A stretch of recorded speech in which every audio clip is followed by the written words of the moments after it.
Assalamualaikum warahmatullahi wabarakatuh. Assalamualaikum warahmatullahi wabarakatuh. Oke, selamat pagi Bu Resna. Pagi Pak Jaka. Sesuai dengan janji kita kemarin ya Bu ya, rencananya saya akan observasi di kelas Ibu. Nah, sebelumnya mungkin ada tujuan pembelajarannya Ibu di nanti akan tentang apa? Kebetulan hari ini saya ngajarnya di kelas 8H. Tujuan pembelajaran yang mau saya sampaikan kebetulan materinya tentang persamaan dan ketidaksamaan. Jadi nanti tujuan pembelajarannya siswa itu bisa menerapkan aplikasi persamaan dan ketidaksamaan linear satu variabel dalam kehidupan sehari-hari. Tapi mereka sebelum menerapkan itu berarti tujuan yang pertamanya itu harus merubah dulu model kalimat matematikanya ke dalam model matematika. Seperti itu. Model matematika ya Bu. Untuk area yang ingin diperhatikannya nanti satu observasi bagian yang mana Bu? Bagian tentang ketika saya menyampaikan materi penerapan ke anak. Jadi si anak itu benar-benar paham atau tidak. Kemudian kan anak itu nggak akan bisa menyelesaikan soal ceritanya kalau dia belum benar-benar paham konsep dasarnya dan mereka belum bisa merubah kalimat matematikanya ke model matematikanya. Jadi pas proses pemahaman soal ceritanya ya. Berarti saat kegiatan Ibu menerangkan mungkin Iya, ya. gitu. Nah, kira-kira strategi apa yang mungkin akan Ibu persiapkan agar si anak itu nanti bisa lebih paham tadi itu? Biar lebih paham, kayaknya ini nanti kita pakai tutor sebaya ya Pak ya. Rencananya saya itu mau ngasih 5 soal. Yang pertama itu 5 soal. Itu nanti dikerjakan siapa yang tercepat, berarti 5 anak yang tercepat itu sebagai ketua kelompoknya. Nanti mereka bisa memilih anggotanya segimana mereka aja. Nah, nanti di situ ketika anak yang belum bisa saling memberitahu mana yang belum bisa, mana yang bisa, seperti itu. Jadi tutor sebaya ya, tapi dalam kelompok. Iya. Betul. Ada lagi yang disiapkan Ibu? Sudah sih, palingan nanti kita nyiapin proyektor aja sama laptop dan kayak gitu. Terus sampai kalau gitu kita jumpa di kelas ya Bu ya. Siap Pak. Berarti yang hanya saya perhatikan itu di bagian bagaimana proses Ibu menerangkan materi mungkin ya Bu ya. Dan proses si anak nanti pemahaman seperti apa ya. Betul. Baik, terima kasih Bu. Sama-sama Pak. Assalamualaikum warahmatullahi wabarakatuh. Waalaikumsalam warahmatullahi wabarakatuh.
wabarakatuh. Waalaikumsalam warahmatullahi wabarakatuh. Pada kesempatan kali ini saya akan mencoba melakukan sesi pasca dari observasi supervisi akademik bersama dengan Ibu Resna yang didampingi oleh Ibu Ida di sini. Mari kita mulai. Oke, kemarin kita sudah melakukan observasi ya. Beberapa catatan yang Ibu buat sebelum observasi tentang kegiatan intinya ya Bu ya. Bagaimana Ibu menjelaskan sendiri mengenai model pembelajaran, model PLSV ya, PLSV. Nah, dan pemahaman siswa bagaimana. Nah, kira-kira catatan Ibu ada beberapa catatannya yang Ibu alami mungkin saat pembelajaran. Catatan saya kemarin lihat dari karakteristik kebetulan kemarin kan di kelas 8H ya. Kelas 8H itu emang yang menonjol itu anak-anak laki-lakinya. Jadi anak laki-lakinya lebih aktif, terus anak perempuannya lebih pasif. Jadi kemarin ketika bakal melihat juga beberapa yang maju ke depan mencoba mengecek jawabannya benar atau tidak, itu kebanyakan anak laki-laki. Jadi kemarin tuh saya sedikit ada kesulitan ke anak yang perempuan. Dia bisa, cuman berani takut banyak tulisnya.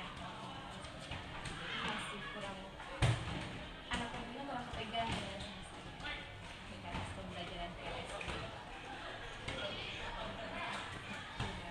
Untuk ketidakaktifan anak perempuan itu kira-kira Ibu ada rencana? Ya, kemarin itu saya pas pembelajaran selanjutnya saya coba bagi kelompok tuh anak-anaknya. Nah, yang anak-anak yang laki-laki itu saya jadiin leader buat membimbing teman-temannya. Sebenarnya anak perempuan juga bisa, cuman mereka masih malu, belum berani mengungkapkan jawabannya. Jadi dikelompokkan sama teman-teman yang aktif biar bisa share di digital semuanya. Ya, berarti kalau kemarin kan ingin dilihat ke ini ya, ke pemahamannya, maksudnya dengan tutor sebaya itu bagaimana pemahaman siswanya. Kalau dari segi itunya sendiri, menurut Ibu sudah tercapai atau belum? Sudah tercapai sih, kalau untuk pemahaman anaknya sudah tercapai karena mereka sudah bisa tuh merubah si kalimat matematikanya ke model matematikanya, dan mereka sudah bisa menyelesaikan bersama dengan.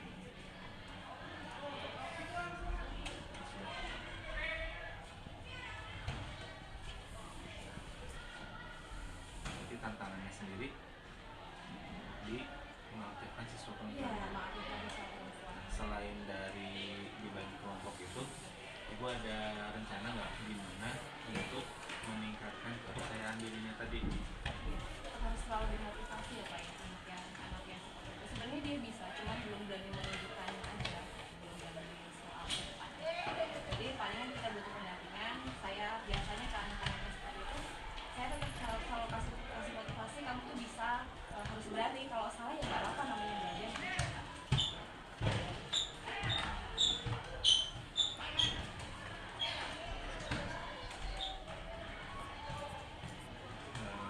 Selain motivasi tadi, ada catatan lain? Lain terus lebih ke belajar matematika yang ngebosenin ya Pak ya. Itu salah satunya bisa ngebuat mereka lebih nyaman, biar buat mereka lebih interaktif. Coba belajar matematika kalau saya kemarin sedikit pakai games biar nggak jenuh belajar matematika. Jadi secara keseluruhan hal yang ingin dikembangkan sudah tercapai. Cuma sedikit catatannya, ada beberapa siswa yang memang kurang percaya diri untuk maju ke depan. Ya. Nah, Takut dan malu untuk bertanya gitu.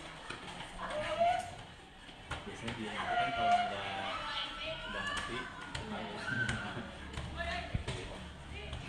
Nah, untuk tindak lanjut berikutnya kira-kira ada Tindak lanjut berikutnya misalnya untuk pertemuan berikutnya apa yang ingin dilakukan? pembelajaran berikutnya untuk masih materi yang ini ya Pak ya. Untuk materi masih PLSV kita masih pembahasannya masalah-masalah lagi, cuma dikemas dalam bentuk games. Kemarin kebetulan saya pakai Edukis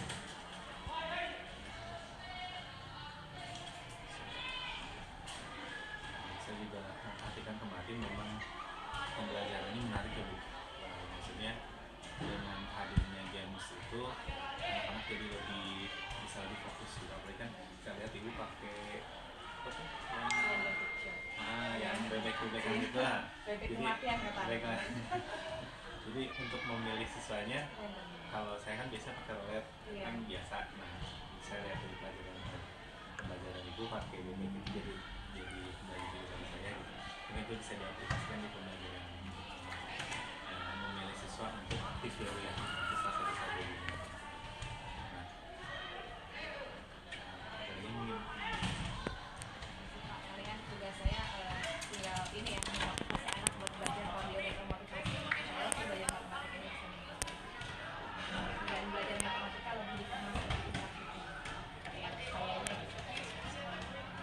Nah, untuk berikutnya Ibu, kira-kira ada rencana yang ingin dikembangkan lagi selain menghadirkan pembelajaran dengan games?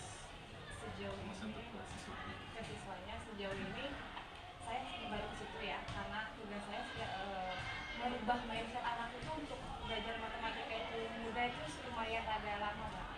Jadi saya merubah mindset mereka dulu kalau belajar matematika itu membuat saya itu tidak menakutkan itu dulu kan ya. Pasti orang-orang berpikir belajar matematika itu menegangkan dan menakutkan. Itu saya merubah itu.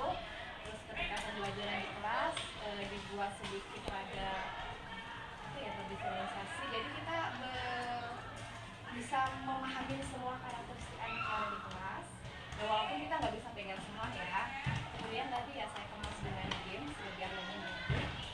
Yang selanjutnya paling saya mengerjakan soal-soal juga dengan game lagi atau dibantu dengan beberapa aplikasi. Jadi menghadirkan pembelajaran yang interaktif ya, Bu, ya. Jadi nggak berfokus sama kita saja ya.